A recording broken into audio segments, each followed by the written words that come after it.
উত্তরবঙ্গ সফরে ফের অমিত শাহ, যেটা জানা যাচ্ছে যে উত্তরবঙ্গ সফরে গতকালই বাগডোগরা বিমানবন্দরে তিনি পৌঁছেছেন এবং 3 দিনের উত্তরবঙ্গ সফরে রাজ্যে অমিত শাহ, কেন্দ্রীয় স্বরাষ্ট্রমন্ত্রী অমিত শাহ বৃহস্পতিবার সন্ধ্যায় বাগডোগরা বিমানবন্দরে আসেন।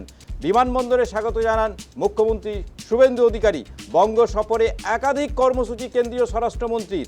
রানীডাঙ্গায় এসএসবি ফ্রন্টিয়ারের হেডকোয়ার্টার পরিকাঠামো, পাশাপাশি একাধিক পরিকাঠামো উন্নয়ন প্রকল্পের উদ্বোধন। সীমান্তের নিরাপত্তা নিয়ে গুরুত্বপূর্ণ বৈঠক। কাউখালী মাঠে নাগরিক কর্মসূচিতে যোগদান। শিলিগুড়ি করিডোরে নিরাপত্তা, অনুপ্রবেশ, পাচার, সীমান্ত পরিস্থিতি নিয়ে আলোচনা হতে পারে এই বৈঠকে।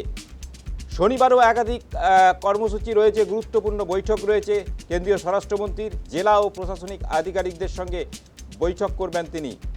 শনিবার বাগডোগরা থেকে দিল্লি ফিরবেন শাহ। আপনাদেরকে যেমনটা জানাচ্ছিলাম, 3 দিনের উত্তরবঙ্গ সফরে রাজ্যে কেন্দ্রীয় স্বরাষ্ট্রমন্ত্রী অমিত শাহ বৃহস্পতিবার সন্ধ্যায় বাগডোগরা বিমানবন্দরে আসেন।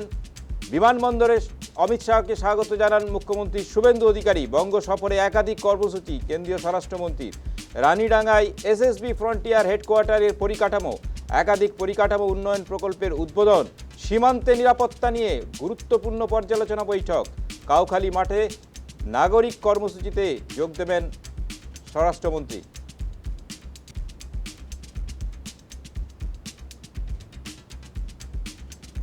স্বরাষ্ট্রমন্ত্রীর সফর নিয়ে পঞ্চায়েত মন্ত্রী দিলীপ ঘোষ কি বলছেন শোনাবো। মাননীয় অমিত শাহ আজ নয় 10 বছর 15 বছর ধরে যাতায়াত করছেন। ভারতবর্ষের সীমানা, সবচেয়ে বড় সেন্সিটিভ সীমানা হচ্ছে পশ্চিমবঙ্গ আর বাংলাদেশ। সে সীমানা কী করে আটকানো যায় তার জন্য আগের সরকারকে বারবার বলেছেন। টিএমসি সরকার জমি দেয়নি। ক্ষমতায় আসার সঙ্গে সঙ্গে 45 দিনের মধ্যে আমরা জমি দিয়েছি এবং এখনও সেই প্রসেস চালু হয়ে গেছে।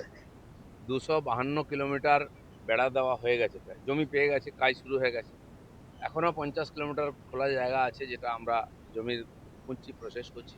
এছাড়া কিছু জলা বা নদী আছে, সেটা বাদ দিয়ে প্রায় পুরোটাই পশ্চিমবঙ্গ বাংলাদেশ বর্ডার সিল হয়ে যাচ্ছে। তো মাননীয় অমিত শাহ খুব সিরিয়াসলি বিষয়টাকে নিয়েছেন এবং প্রতি মাসেই প্রায় এখন আসেন। এখানকার আইন শৃঙ্খলা থেকে আরম্ভ করে সীমান্ত গতিবিধির ব্যাপারটা ওনার নজরে আছে।